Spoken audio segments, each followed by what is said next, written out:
บนนู้นอยู่บนน้องทันอยู่ไหมกำลังเพลินครับกำลังเพลิน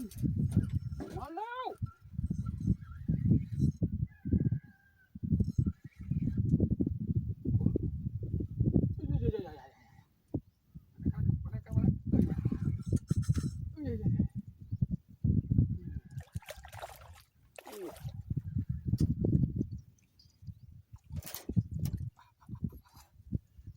มาแล้ว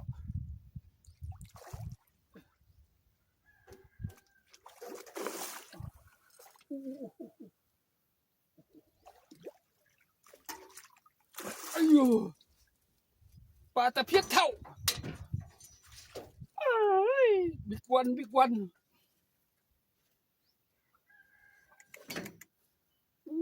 ใหญ่จริงๆ